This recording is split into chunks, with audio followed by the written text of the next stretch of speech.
As you celebrate George, you'll also be celebrated. The others will go on reading as we continue. In my family. And I use the words marvelous exploits. That man you see there, he is transforming people's minds. 16 years of hardship, resilience and patience produced what ranks as Kenya's best overall company in 2014-2015, the Optiven Limited. The top 100 mid-sized companies survey also crowned Optiven Limited as the best real estate company along the same period. When questioned, Optiven's CEO George Washuri attributed the company's success to God and his staff. I'm very, very grateful to my staff. Yes.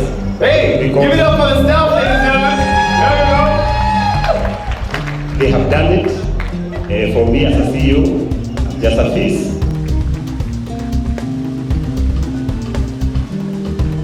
In the spirit of stewardship, George upped the stakes further by establishing the Optiven Foundation along with his current trustees, Mr. Charles Muragori, Honorable Sam Okello, Madam Mary Washuka, Dr. Wale Akenyemi, Madam Helen Okello and Bishop Phillips Katutu.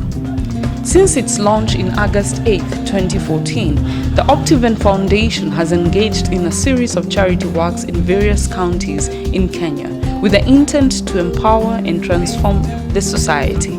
To do this, the foundation depends on 4 objective pillars that include providing education opportunities to the underprivileged in society, poverty alleviation, promoting health, and environmental protection.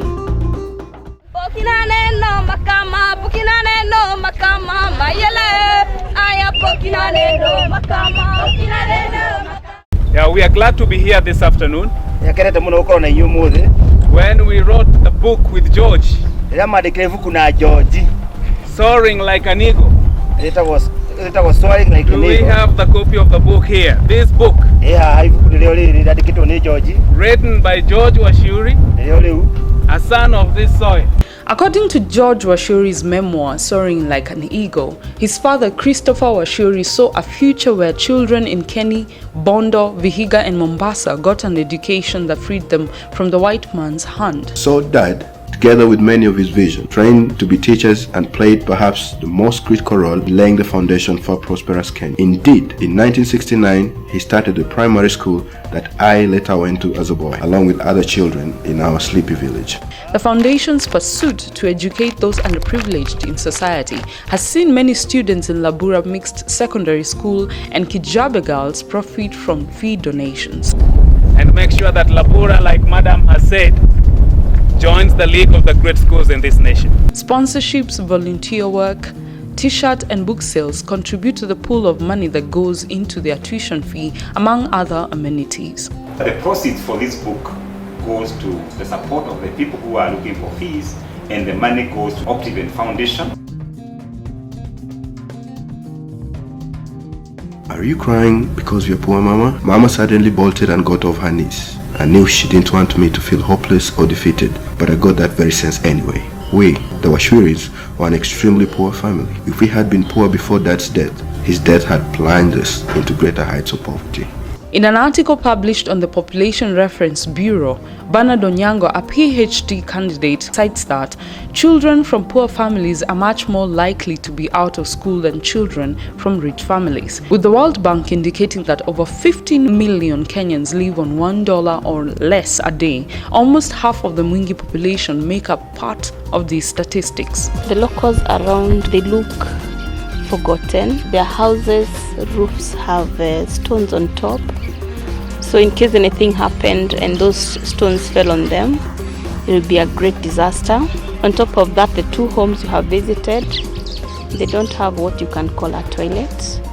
That is really dehumanizing. The foundation donated 5 houses to 5 separate aged households, cutlery, beds, solar lamps, and foodstuffs, as well as toilets in the homes. Each of the senior citizens that were present during the Mwingi medical camp carried a blanket and foodstuffs home.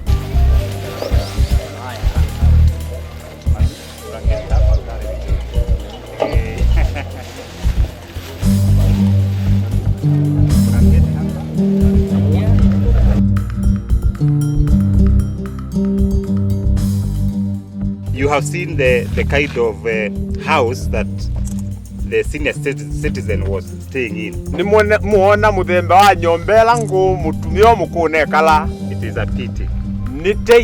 While a section of the foundation team went on to open houses at the different Mwingi areas, a medical camp was set up to cater for residents' special medical conditions. Men, women, the youth and children turned up for checkups, second-level treatment, as well as medicine. Feeble patients were supported by their local social workers to access medical services. The foundation will also run a campaign on Bring Out the Man, whose focus majors on drug abuse and rehabilitation of victims. As of 2012, the World Bank placed Kenya's forest cover at 6.1%, translating to over 3.4 million hectares in trees. The United Nations recommended forest cover for any country is a minimum of 10%, which means Kenya has a deficit of roughly 4%, which is about 2 million hectares worth of trees. It is for this reason that the Optiven Foundation strategized an ambitious plan to plant at least 500,000 trees in 10 years in all its housing projects and charity works. This means that the foundation will cover up to 15% of the deficit we have as a nation in order to meet the global chart. The foundation looks to implement this plan through a campaign dubbed Forsake a Cake for a Tree. Forests not only play an important role in attracting rain, but also prevent soil erosion and preservation of biodiversity.